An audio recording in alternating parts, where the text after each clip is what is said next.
Hello students, तो start करते हैं आज का अपना मोल कॉन्सेप्ट का ब्यूटीफुल लेक्चर नंबर 3। और शुरुआत करेंगे आज के लेक्चर की एक बेहतरीन सवाल से। इस सवाल को मैं बोल सकता हूं कि ये एडवांस लेवल का क्वेश्चन है। तो आपने अभी तक जितना सीखा है मोल कॉन्सेप्ट पर, उसी पर बेस्ड ये क्वेश्चन है।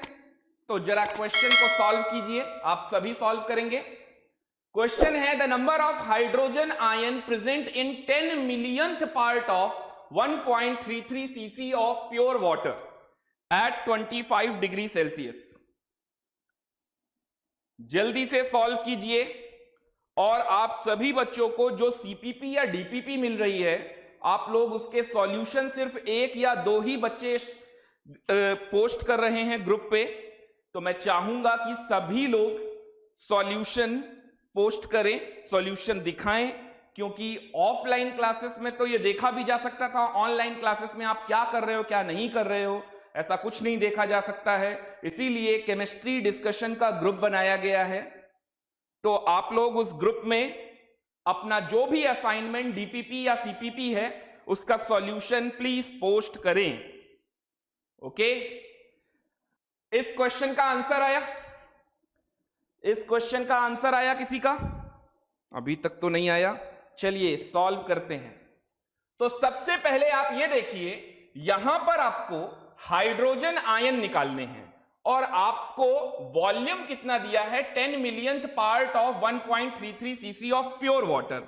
तो वॉल्यूम अपने को गिवन है 10 मिलियंथ पार्ट। अब बताइए 1 मिलियन में कितना होगा? 10 to the power of 6 zero होंगे। तो 10 मिलियंथ कितना हो जाएगा? और 1.33 cc का 10 मिलियंथ, इसका मतलब 1.33 into 10 to the power of -7। अब आप सीसी बोल लो या फिर ml बोल लो, अप्रोक्सीमेटली सेम है। तो इतना वाटर मेरे पास है। वॉल्यूम ये किसका है? H2O का। ठीक है, अब ये वाटर का वॉल्यूम है और मुझे निकालना है हाइड्रोजन आयन। तो वो कैसे निकालूंगा, चलिए देखते हैं। फॉर प्योर वाटर, यहां पर एक आयनिक इक्विलिब्रियम का कंसेप्ट आपको यूज करना होगा, इसीलिए मैंने 25 डिग्री सेल्सियस लगाया था। फॉर प्योर वाटर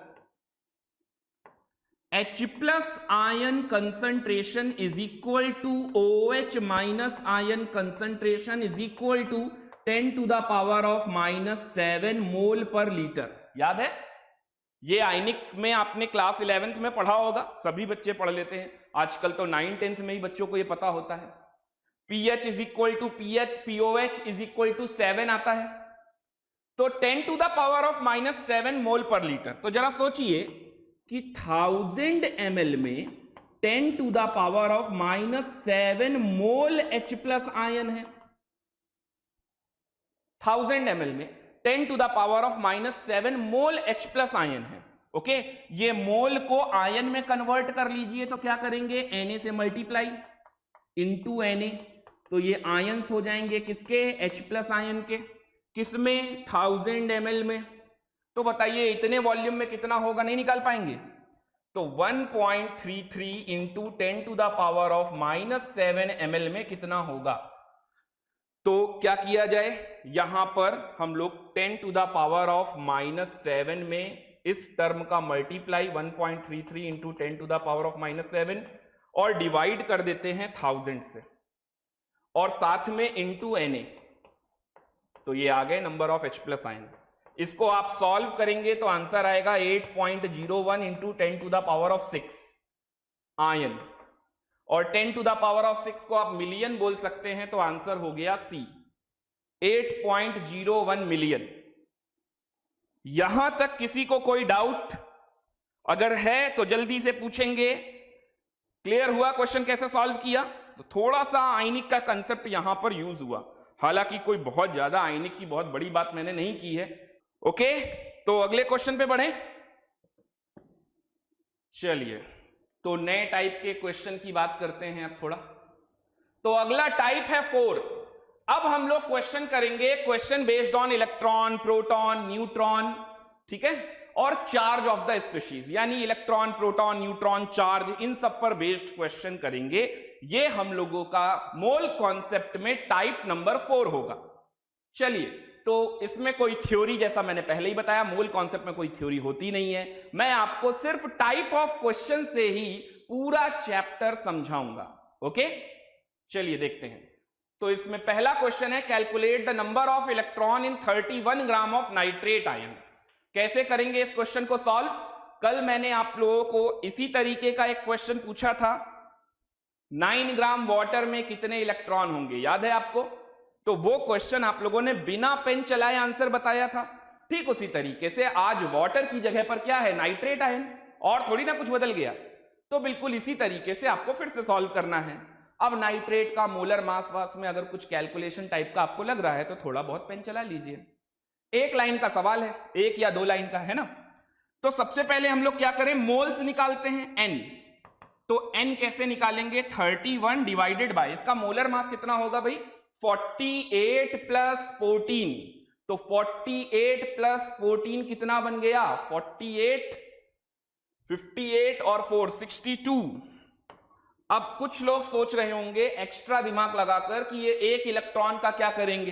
भाई एक इलेक्ट्रॉन का मास होता है 9.1 into 10 to the power of -28 gram. आप जोड़ लीजिए अगर आपको खुशी मिलती हो इसमें, तो 10 टू द पावर ऑफ -28 ग्राम में क्या ऐड कर लोगे, है ना, तो उससे कोई फर्क नहीं पड़ने वाला। तो ये मोल कितना हो गया अपने पास, 0.5 मोल अगर हो गया तो इसका मतलब आयंस कितना हो गया, तो 0.5 Na क्या आ गए, नाइट्रेट के आयंस, नाइट्रेट आयंस आ गए 0.5 Na। क्लियर है? अब मुझे निकालना है इलेक्ट्रॉन। तो आप सोचो एक नाइट्रेट आयन में कितने इलेक्ट्रॉन होंगे। तो नाइट्रोजन का एटॉमिक नंबर 7 प्लस ऑक्सीजन का 8 3 जा 24 प्लस एक इलेक्ट्रॉन आया तो उसको भी ऐड करेंगे। अब ये कितना बन गया, तो 24 और 8 ये कितना बन गया, 32 इलेक्ट्रॉन बन गए। ठीक है, ई माइनस इलेक्ट्रॉन के लिए लिखा है, आप पूरा लिख लीजिएगा। क्लियर हो रहा है? तो इतने आयंस में कितना बनेगा, तो ये कितना आ गया, total electron is equal to Na/2 into 32। तो ये कितना हो गया, 16 Na इलेक्ट्रॉन, 16 Na इलेक्ट्रॉन। ये हो गया अपना आंसर। नंबर ऑफ इलेक्ट्रॉन पूछा था, तो ये नंबर ऑफ इलेक्ट्रॉन आंसर आ गया इन टर्म्स ऑफ Na। आप इन टर्म्स ऑफ Na देते जाओ ताकि कैलकुलेशन जल्दी जल्दी होती जाए। ओके, तो आंसर आया अपना 16 Na। अभी यहां तक कोई डाउट? इस क्वेश्चन में तो कुछ डाउट बनता भी नहीं है। चलिए अगले सवाल पे आते हैं, थोड़ा सा लेवल इंक्रीज करते हैं और थोड़ा और अच्छे टाइप का सवाल लाते हैं। अब हमारे पास 3 ग्राम कार्बोनेट आयन का सैंपल है। अब देखिए मैं एक ही सवाल में आपसे बहुत सारी चीजें पूछने वाला हूं। तो पहले बताना है नंबर ऑफ आयंस, फिर बताना है नंबर ऑफ कार्बन एटम, फिर बताना है ऑक्सीजन एटम, फिर बताना है टोटल नंबर ऑफ एटम, फिर बताना है चार्ज इन कूलम, और फिर लास्ट पार्ट है चार्ज इन ESU। ESU का मतलब होता है इलेक्ट्रोस्टैटिक यूनिट। ओके, तो इस सवाल में मुझे इतने सारे पार्ट को सॉल्व करना है और अपने पास कार्बोनेट आयन कितना है, 3। तो 3 डिवाइडेड बाय मोलर मास कितना बन जाएगा, ये 60 बन जाएगा। तो ये कितना आ गया, 1/20। ये तो आ गए मोल्स, यानी आयंस कितने आ गए, आयंस आ गए Na/20। Na/20 कार्बोनेट आयन हो गए। अपने कार्बोनेट आयन कितने हो गए, Na/20। यहां तक क्लियर है? अब कोई दिक्कत नहीं। यहां पर मुझसे पहले पार्ट में पूछा गया तो मैंने आंसर दे दिया Na/20। अगर ऑप्शन में, कई बार ऐसा भी होता है कि पता चला हमने Na की वैल्यू पुट कर दी, मल्टीप्लाई डिवाइड कर दिया, और ऑप्शन थे Na/20, Na/2, इस तरीके से करके। तो जरा ऑप्शन को देखकर और फिर कैलकुलेशन को स्टार्ट कीजिएगा। Okay, number of carbon atom. आप बताइए एक कार्बोनेट आयन में आपको कितने कार्बन एटम दिख रहे हैं, एक। तो आंसर इसका भी क्या होगा, Na/20। अब आपसे अगले पार्ट में पूछा जा रहा है नंबर ऑफ ऑक्सीजन एटम। तो एक कार्बोनेटाइन में कितने ऑक्सीजन एटम है? कुछ लोगों का ये डाउट भी था किस एटॉमिसिटी से मल्टीप्लाई या डिवाइड करते हैं। तो देखिए ऑक्सीजन एटम पूछे जा रहे हैं तो ऑक्सीजन की एटॉमिसिटी से मल्टीप्लाई करेंगे, कार्बन एटम पूछे जाएंगे तो कार्बन की एटॉमिसिटी से मल्टीप्लाई करेंगे, और टोटल एटम पूछे जाएंगे तो टोटल एटॉमिसिटी से मल्टीप्लाई किया जाएगा। यानी कि इंटू 3 और कर दें तो आंसर हो गया 3Na/20। चलिए अब आते हैं टोटल नंबर ऑफ एटम में। तो टोटल एटम कितने हैं? 4, तो 4Na/20 यानी कि हो गया Na/5। ओके, ये तो बात हो गई एटम, आयन, इलेक्ट्रॉन, प्रोटॉन से रिलेटेड। अब आगे की बात करते हैं, टोटल चार्ज निकालना है अपने को इस सवाल में। टोटल चार्ज, आप इलेक्ट्रॉन भी निकाल सकते हैं, आयंस आपके पास हैं। एक कार्बोनेटाइन में कितने इलेक्ट्रॉन हैं उससे मल्टीप्लाई कर देंगे आप Na/20 में, तो आंसर आ जाएगा आपके पास कितने इलेक्ट्रॉन हैं। चलिए चार्ज पर आता हूं मैं। तो अगर मुझे चार्ज निकालना होगा तो क्या करूंगा? एक कार्बोनेट आयन का चार्ज कितना होगा बताइए? एक कार्बोनेट आयन का चार्ज Q बराबर Na नहीं होगा तो कितना हो जाएगा? 2E। अच्छा, ये E माइनस तो मैं इलेक्ट्रॉन लिखने के लिए दिखता था, ये 2E fundamental unit charge. Okay, 2E, और 2E का मतलब हो गया 2 इंटू 1.6 इंटू 10⁻⁻19 कूलम। एक कार्बोनेट आयन का चार्ज है 3.2 इंटू 10⁻⁻19 कूलम। तो आपके पास कार्बोनेट आयन कितने हैं? Na/20। तो इसका मतलब Na/20 का कितना चार्ज हो जाएगा? तो Na/20 इंटू 2 इंटू 1.6 इंटू 10⁻⁻19, ये आंसर आएगा कूलम में। आप Na की वैल्यू को ओपन कर लो, तब आप टोटल चार्ज बता दो कूलम में, या फिर Na के टर्म्स में ही रहने दो, कोई फर्क नहीं पड़ता।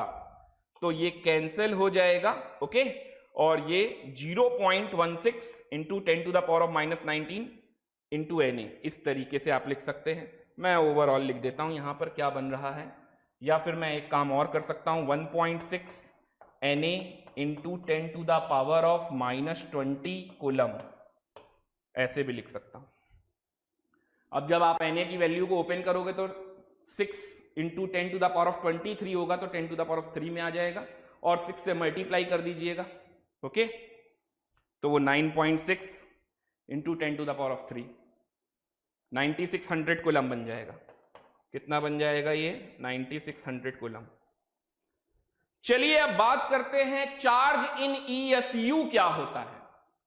ये चार्ज इन ESU कई लोगों ने सबसे पहली बार सुन रहे होंगे। ये ESU में भी चार्ज होता है, बिल्कुल होता है।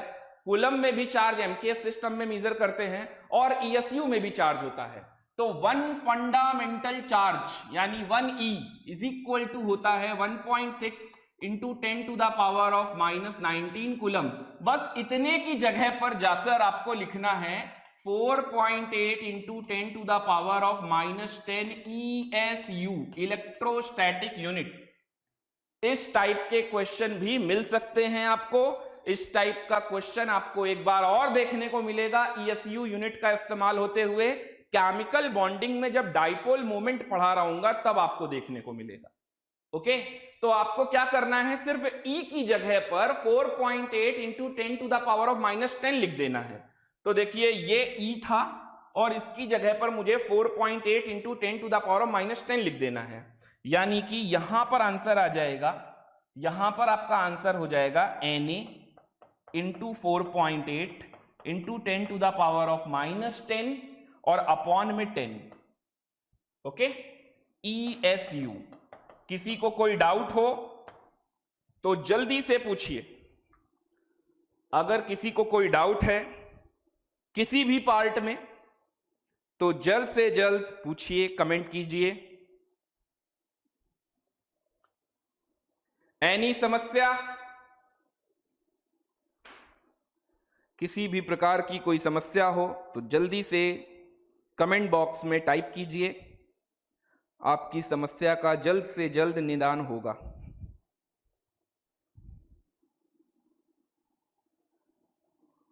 क्लियर हुआ? चलिए क्वेश्चन का लेवल थोड़ा और अच्छा करते हैं। थोड़ा और अच्छे लेवल का क्वेश्चन समझते हैं। इसी तरीके से तो आपको समझना है मोल कॉन्सेप्ट। ये रहा नेक्स्ट क्वेश्चन, सिंपल, टिकाऊ और अच्छा सवाल, जो कि जेईई मेन में भी लोगों को परेशान कर सकता है और नीट में भी लोगों को परेशान कर सकता है। और जेईई मेन और नीट के पॉइंट ऑफ व्यू से ऐसे क्वेश्चन आने के चांसेस बहुत होते हैं। तो आपको कैलकुलेट करना है the total number of electron and valence electron in 4.2 gram of azide ion. अब जितने लोगों को एजाइड आयन क्या होता है नहीं मालूम है, वो तो क्वेश्चन पहले ही छोड़ देंगे। तो आपको फॉर्मूले भी याद होने चाहिए।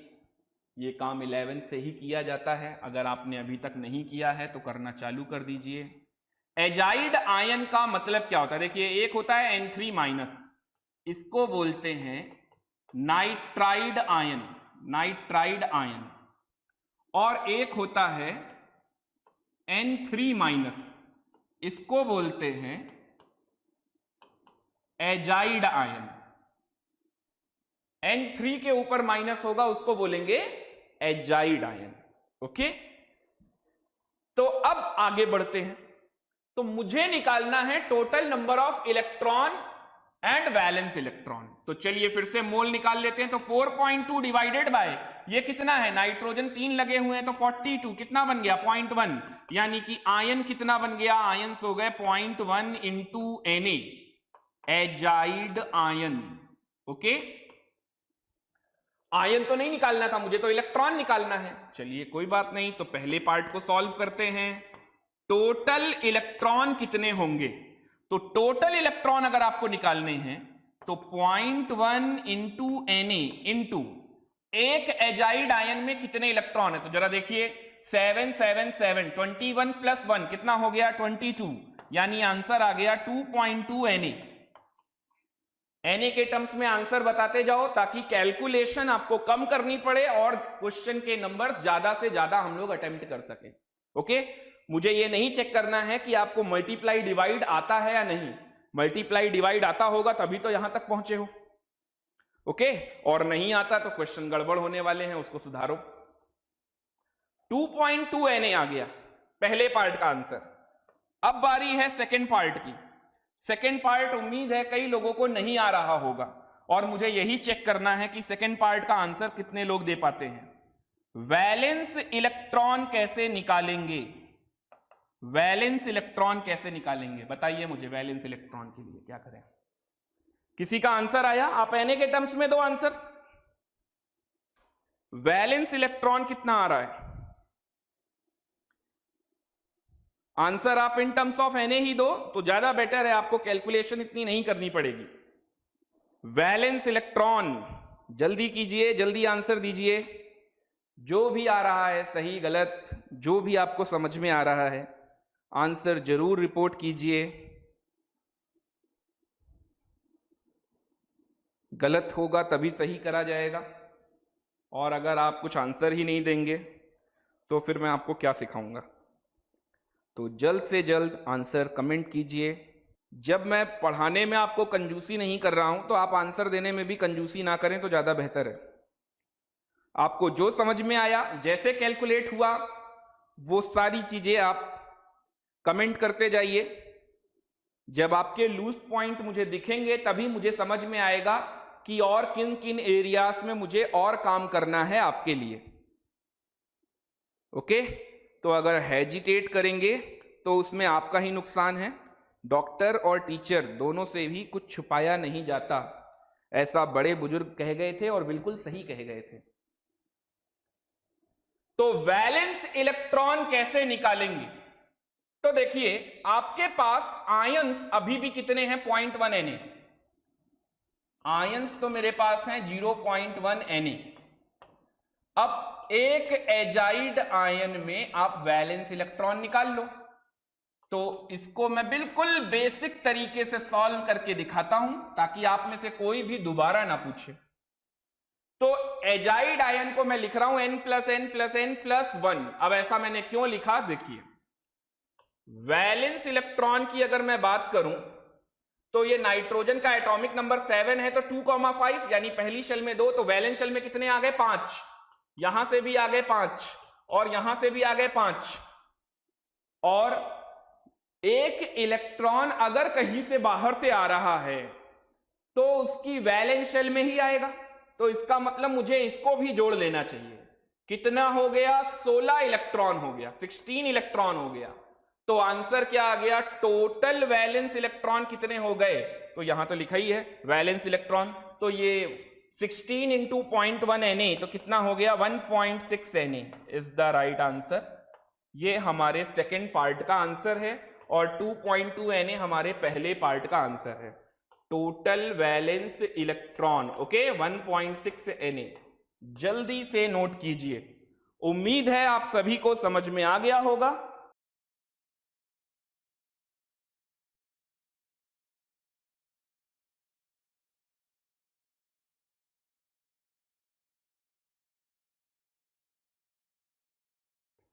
तो एंजाइम की मैं बात कर रहा था, एंजाइम में एक बार फिर से मैं रिपीट कर देता हूं इस सवाल के सॉल्यूशन को, आपको समझ में तो आ ही गया होगा पूरा। एंजाइम में सल्फर है, 100 ग्राम एंजाइम में 8 ग्राम सल्फर है, ये कैसे पता चला, परसेंटेज की वजह से सॉल्व किया। ओके, एंजाइम अगर 1 मोल एंजाइम होगा तो इसमें 1 मोल एटम सल्फर होगा। ओके, तो 8 ग्राम सल्फर से अगर 100 ग्राम एंजाइम तैयार होता है तो 32 ग्राम सल्फर से कितने ग्राम एंजाइम तैयार होगा। ओके, तो 400 ग्राम एंजाइम तैयार होगा। बट ये मोलर मास कैसे हो गया, इसको भी चलिए बता देता हूं। 32 ग्राम सल्फर लिखने का मेरा एम क्या था, 32 ग्राम सल्फर का मतलब हो गया 1 मोल एटम सल्फर, और आपको ये क्वेश्चन सॉल्व करना है। Okay, hemoglobin contains 0.334% iron by weight. The molar mass of hemoglobin is approximately 67200. The number of Fe atom बताने हैं present in 1 molecule of hemoglobin. Iron का एटॉमिक मास जिसे नहीं पता है उसके लिए भी लिख रखा है मैंने 56। चलिए बताइए आप जल्दी से, क्वेश्चन का आंसर क्या होगा, इस क्वेश्चन का आंसर क्या होगा, कैसे सॉल्व करेंगे। देखिए हीमोग्लोबिन, फिर से मुझे हीमोग्लोबिन के बारे में कुछ नहीं पता है, ओके, और ना मुझे पता करने की जरूरत है। हीमोग्लोबिन में आयरन प्रेजेंट है, तो हीमोग्लोबिन में आयरन प्रेजेंट होता है, मेरे ख्याल से ये तो हर एक को पता होगा, इवन जिसे केमिस्ट्री ना आती हो उसको भी पता होगा। हीमोग्लोबिन में आयरन होता है, तो जो रिलेशन दिया है 0.334%, तो 100 ग्राम के हीमोग्लोबिन में 0.334 ग्राम आयरन है। ओके, अरे इस सवाल को सभी लोग सॉल्व करेंगे, ऐसा नहीं है कि ये बायोमोलिक्यूल से रिलेटेड सवाल है तो सिर्फ नीट वाले सॉल्व करें, इसे जेई वाले भी सॉल्व करेंगे और इसे नीट वाले भी सॉल्व करेंगे।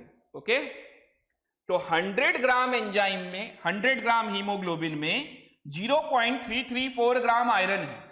अपने से पूछा गया है कि बताओ एक मॉलिक्यूल ऑफ हीमोग्लोबिन में कितने आयरन एटम हैं। अगर आप पूछोगे एक मॉलिक्यूल में कितने हैं तो मुझे हीमोग्लोबिन का मोलर मास चाहिए जो कि मुझे गिवन है। अगर पूछा होता है 1 ग्राम में बताओ तो मोलर मास भी नहीं चाहिए था। तो अभी 67200 ये हीमोग्लोबिन का मोलर मास है। तो आप एक काम कीजिए 100 डिवाइडेड बाय 67200 ये कर देंगे तो क्या आ जाएगा मोल। तो यहां पर भी 0.334 डिवाइडेड बाय 56 कर दीजिए तो ये क्या आ गया मोल। यहां तक क्लियर है? अभी वॉइस तो बराबर चल रही है ना?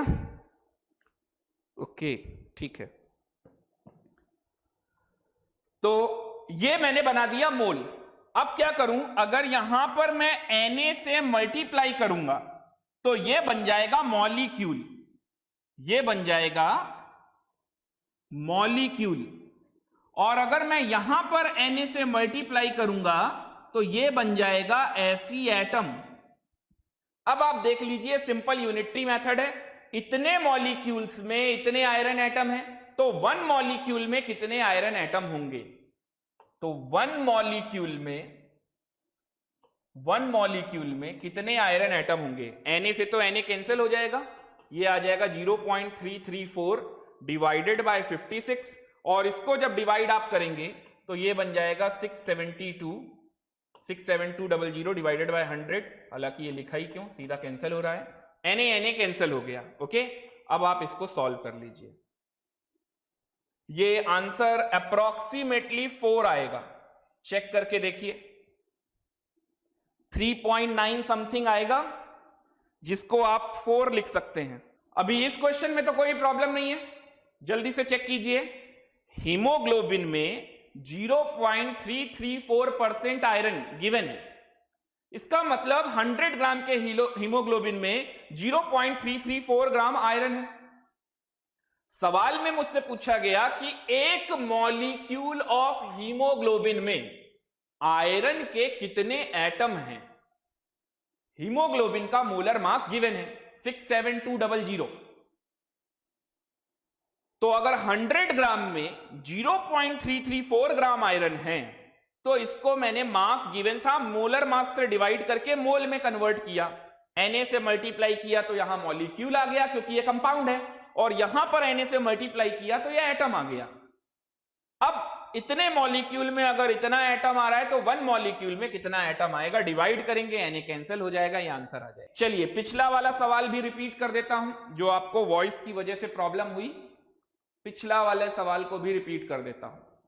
पिछले वाले सवाल में पूछा गया एक एंजाइम है जिसमें 8% सल्फर है, calculate the minimum molar mass of enzyme.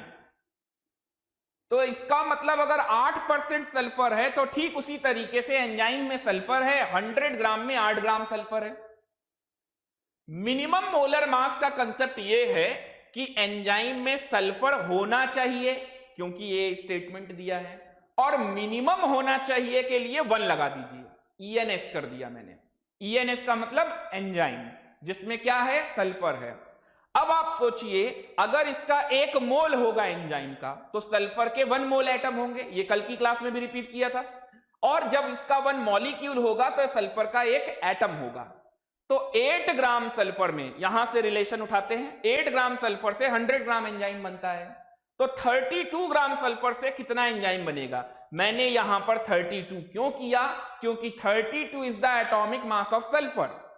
32 ग्राम का मतलब 1 मोल एटम सल्फर। जब सल्फर का एटम 1 मोल एटम होगा तो एंजाइम भी 1 मोल हो जाएगा, और 1 मोल एंजाइम का जो मास आएगा वही उसका मोलर मास कहलाएगा।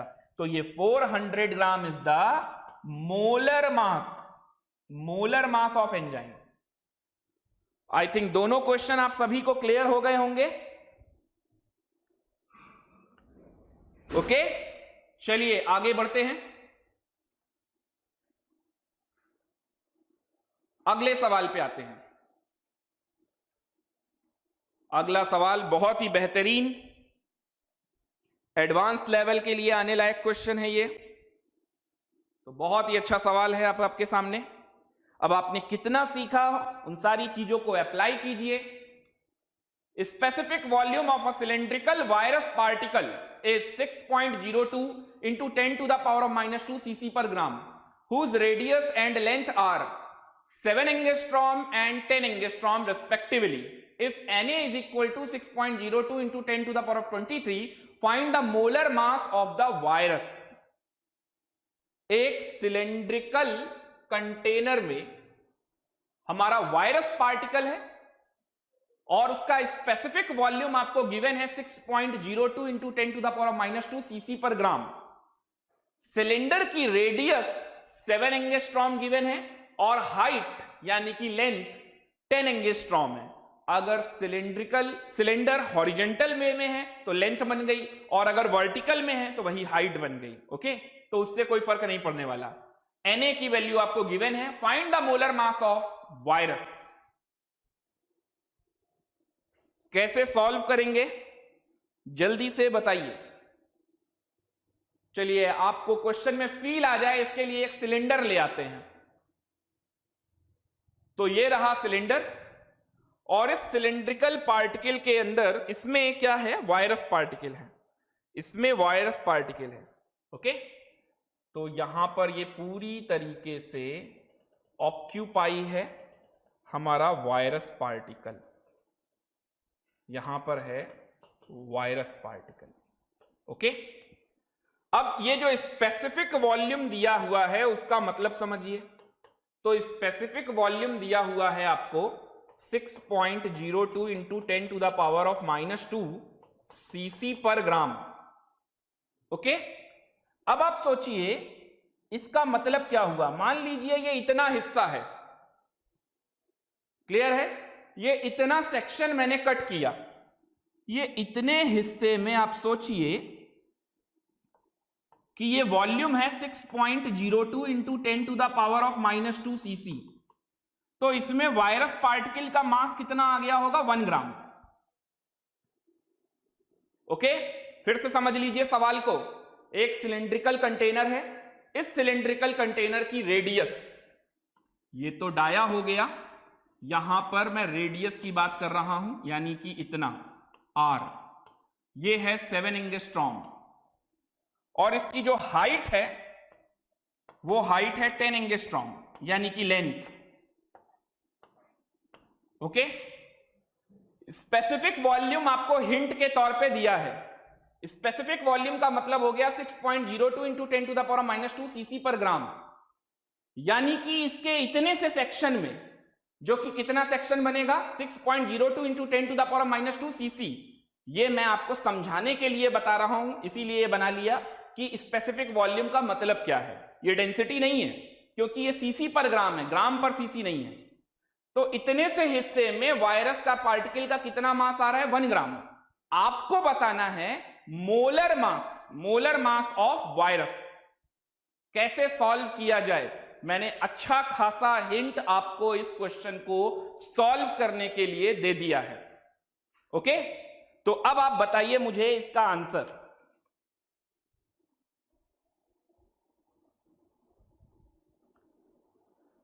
बहुत ही अच्छे लेवल का ये प्रॉब्लम है। अगर आप ये सवाल क्वेश्चन सॉल्व कर लेते हैं तो यकीन मानिए मोल कॉन्सेप्ट का आपसे कोई भी क्वेश्चन फंसेगा नहीं। इसका मतलब मैं जितने जितने कॉन्सेप्ट आपको सिखाता जा रहा हूं, आपको सारी बातें अच्छे से समझ में आती जा रही हैं।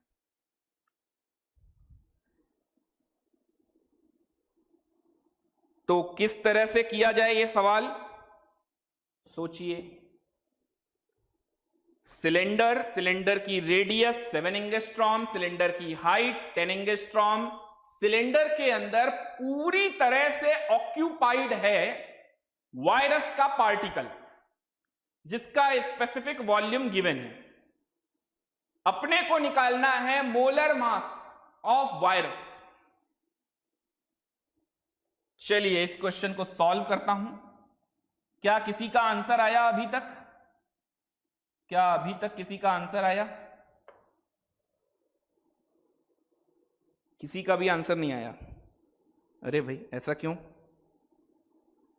आंसर तो आना चाहिए था। थोड़ा सा कैलकुलेशन में टाइम लगेगा, बिल्कुल वो लग सकता है। चलिए समझिए मेरे साथ। अगर सिलेंडर के अंदर वायरस पार्टिकल पूरी तरह से ऑक्यूपाइड है, तो इसका मतलब जो वॉल्यूम सिलेंडर का होगा वही वॉल्यूम वायरस पार्टिकल का होगा। तो volume of cylinder is equal to volume of virus particle. Volume of cylinder is equal to volume of virus particle, और सिलेंडर का वॉल्यूम कितना होता है? πr²h। ओके, चलिए इसको सॉल्व कीजिए। πr यानी 7 इंटू 7 और हाइट 10, और देखिए यहां पर ये मुझे एंगस्ट्रॉम में दिया है और मुझे स्पेसिफिक वॉल्यूम सीसी में दिया है। तो क्यों ना मैं पहले से ही वॉल्यूम को सीसी में निकालूं। तो 1 एंगस्ट्रॉम में 10 to the power of -8 CC होता है। 1 एंगस्ट्रॉम में सेंटीमीटर होता है, सीसी क्यों बोलेंगे, सेंटीमीटर होता है 1 एंगस्ट्रॉम में। तो अगर यहां r²h करेंगे तो सीसी आ जाएगा, और वो कितना आ जाएगा? 10 to the power of -24 CC. एक 7 से ये एक 7 कैंसिल हो गया, ये बन गया 1540 into 10 to the power of minus, या फिर मैं जीरो भी क्यों करूं, मैं सीधा लिख देता हूं 154 into 10 to the power of -23 CC. Clear है सबको? सीसी का मतलब सेंटीमीटर क्यूब। ये तो आ गया वॉल्यूम। अब आप यूज करो रिलेशन। कि अगर इतने सीसी में 1 ग्राम है तो 1 सीसी में कितना ग्राम होगा, और फिर जो आपने सिलेंडर का वॉल्यूम निकाला उतने सीसी में कितना ग्राम होगा। तो 6.02 into 10 to the power of -2 CC में अगर 1 ग्राम है वायरस पार्टिकल, तो 154 into 10 to the power of -23 centimetre cube में कितना ग्राम होगा। तो 154 into 10 to the power of -23 divided by 6.02 into 10 to the power of -2 into 10 to the power of -2। Okay, clear हुआ।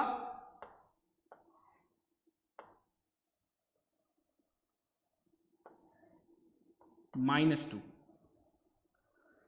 यहां तक क्लियर हुआ।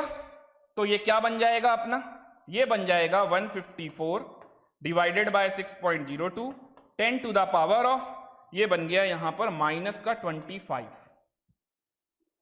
ये ग्राम है, ग्राम ऑफ वायरस पार्टिकल। चलिए, इसके बाद आपको कुछ समझ में आ रहा है या अभी भी अंधेरा अंधेरा दिख रहा है? कुछ उजाला नजर आया? अगर आया तो जल्दी से बताइए।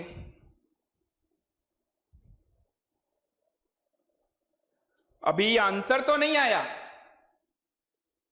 लेकिन आप आंसर के बहुत करीब हो, बहुत करीब। मोलर मास ऑफ वायरस बताना है, मोलर मास ऑफ वायरस, जल्दी बताइए।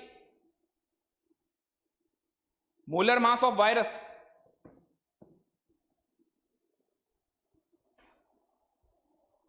कैसे निकाला जाएगा? देखिए, ये आपका वायरस पार्टिकल का मास आया है और ये मास 1 वायरस पार्टिकल का है। अगर 1 वायरस पार्टिकल, एक ही पार्टिकल तो मैंने बोला था ना इसके अंदर है, अगर 1 वायरस पार्टिकल का मास आपने निकाल लिया है तो क्या आप मोलर मास नहीं निकाल सकते हैं? इनटू Na पार्टिकल्स का mass will make 1 mole and 1 मोल का मास क्या होगा? मोलर मास के बराबर। तो इनटू Na कर दीजिए, यानी 154 6.02 10 to the power of -25 into 6.02 into 10 to the power of 23। Okay, अच्छा ये ऊपर जाएगा तो -21 आएगा। एक मिनट, जरा पावर सही से सॉल्व कीजिए। -21 आएगा ना, तो ये 6.02 तो कैंसिल हो गया और ये 10 टू द पावर ऑफ 2 हो गया, यानी कि ये आ गया 15400 ग्राम पर मोल, या फिर आप इसका आंसर लिख सकते हो 15.4 kg पर मोल। ये आ गया आंसर, मैं ऊपर लिख दे रहा हूं अच्छे से, 15400 ग्राम पर मोल या फिर 15.4 kg पर मोल, ये अपना आंसर है। This is the molar mass of virus. Okay, अगर किसी को कोई डाउट है तो जल्दी से पूछेंगे। हिमांक ने बिल्कुल सही आंसर दिया है। ग्राम के आगे अगर ग्राम पर मोल लगाया होता तो मुझे और अच्छा लगता, या फिर 15400 ही लिख देते। Molar mass of virus particle, molar mass of virus, sorry virus particle नहीं, वायरस पार्टिकल का तो मास हम निकाल ही चुके थे, अपने को निकालना था molar mass of virus. Clear हुआ ये सवाल? अगर किसी को कोई डाउट है तो जल्दी से पूछिए। एंगस्ट्रॉम को सीसी में कन्वर्ट करने वाला स्टेप प्लीज। ओके, अरे बड़ा सिंपल सा है, देखो एक एंगस्ट्रॉम में आपको पता है 1 एंगस्ट्रॉम में क्या होता है, 10 to the power of -8 centimetre होता है। तो मैंने 7 7 10 लिखा। अब यहां पर 10 टू द पावर ऑफ -8, यहां पर भी 10 टू द पावर ऑफ -8 और यहां पर भी 10 टू द पावर ऑफ -8, तो कितना बन गया? 24। 10 to the power of -24 CC. बिल्कुल सिंपल है। तो आज हम लोगों ने अपना ये टॉपिक कंप्लीट किया जिसमें हम लोगों ने questions related with biomolecules and enzyme complete किया।